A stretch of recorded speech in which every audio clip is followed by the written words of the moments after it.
I hope you guys enjoyed engaging in your Matrix ritual yesterday.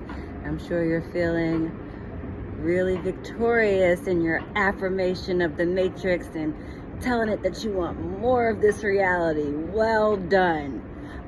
I have a full moon reading for the collective, and it's a doozy, so buckle up.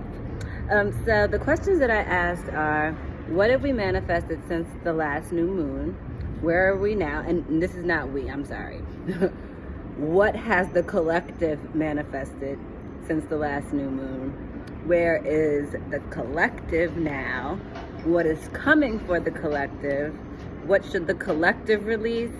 What next steps should the collective take? And what is supporting the collective energy right now? So the first card that I pulled was the Judgment card. See, it's not me judging you. It's the Judgment card, not me. Judgment. So what the Judgment card speaks to is, it is a call to action. And it is calling you to release past identities and embrace a true identity. And so we can think of it in the context of the SNAP benefit crisis. So it's made the collective aware of the government's intentions. What does the government want? Not to support you, not to support poor people, not to support anybody but the few people who are in power and blah, blah, blah. Okay, so the SNAP crisis has made us aware of the government's true intentions.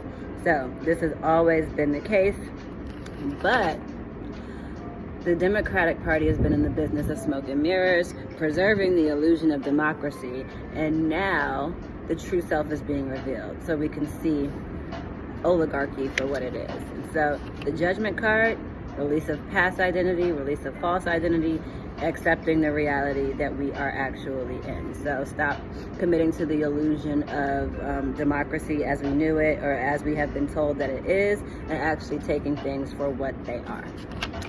All right, so that is what's been manifesting since the last new moon. The next question is, where are we now? And so now we are experiencing a personal victory. You guys feel very triumphant because New York has a Democratic mayor that has no relevance to everything that's happening in the world. But congratulations, personal victory, celebrating your own version of success. The collective is recovering from a fall from grace. And so the collective confidence has been suffering due to like the fall from grace that the America has faced, basically. And the Democratic victory in New York has given you kind of like a sense of hope, like you think you're kind of saving face.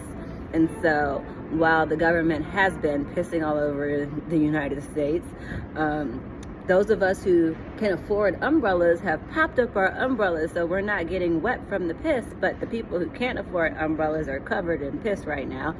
And U.S. citizens feel kind of pitiful. You gotta feel pitiful if you look at what the rest of the world does when their government shits on them, and when you look at what we have done since our government has been shitting on us, which for the most of us is nothing.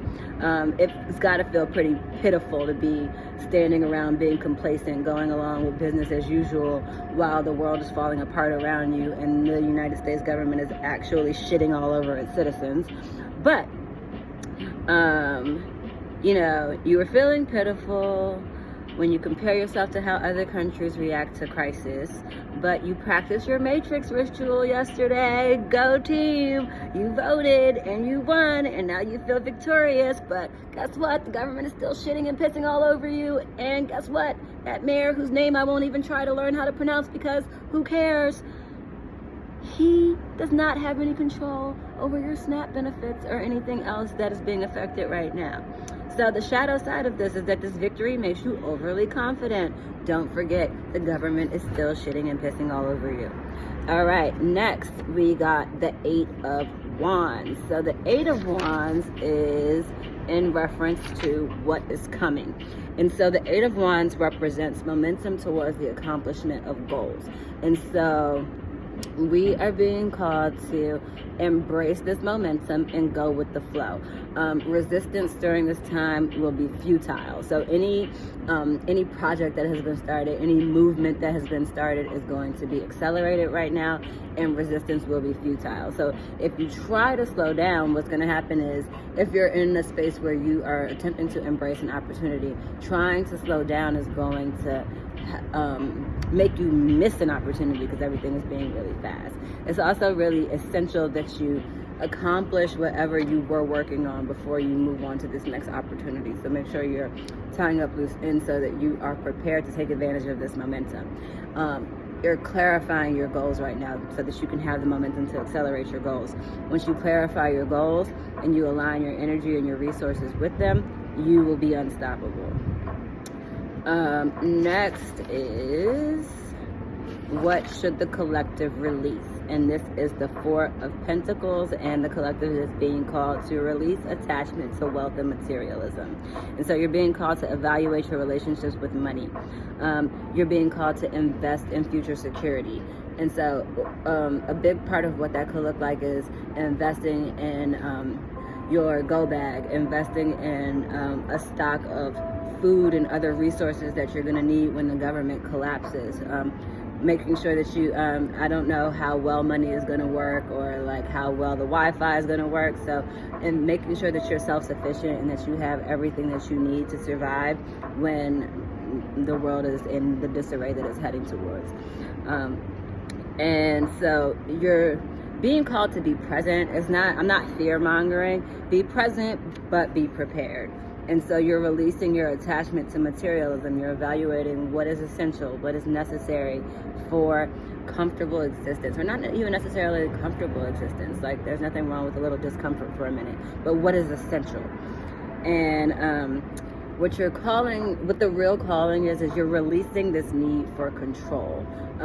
There's a lot that is beyond our control at this point. And so, we've been really complacent in the United States for many, many, many, many, many, many years. And this complacency has gotten us to a point of no return. And so we all kind of feel the need. Voting gives you a sense of control. There are other things that we engage in that give us a sense of control, and they are illusory at this point. It's beyond your control. So do what you can to make sure that you are as prepared as possible at this point, because there is nothing that you have no control over what's happening now. Your destiny is no longer in your hands. You've been complacent for too long and you've given it up. So there's no getting it back. We have to accept things as they are. Next, what next steps should we take? What next steps are being called to for the collective? And that is the King of Wands, and this is a card of visionary leadership. And so right now I think it's really important that we get very, very clear about our goals, and that we align with people who share those common goals. And when you become clear about your goals, then the resources that you need appear, the people that you need appear.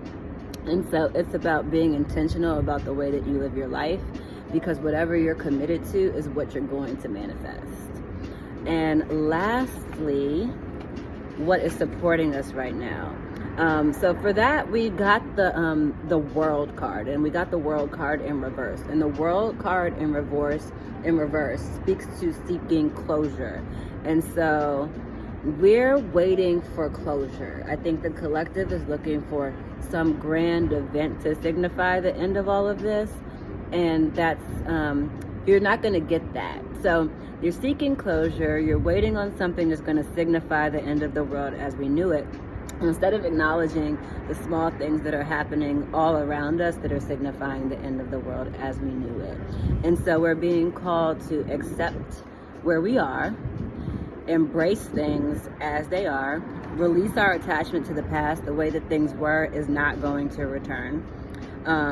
A lot of you are working towards some sort of spiritual enlightenment milestone. It's like this idea that, like, if I meditate for all these hours, like, something profound is going to happen. And that's not really what spiritual awakening looks like. there are necessary steps that aren't necessarily pretty, that can be very uncomfortable, that are essential. So you must make sure that you're engaging in the necessary steps without skipping through those. There's only one path for each of us. We each have our own path. We each have our own route that we're supposed to take to this destination.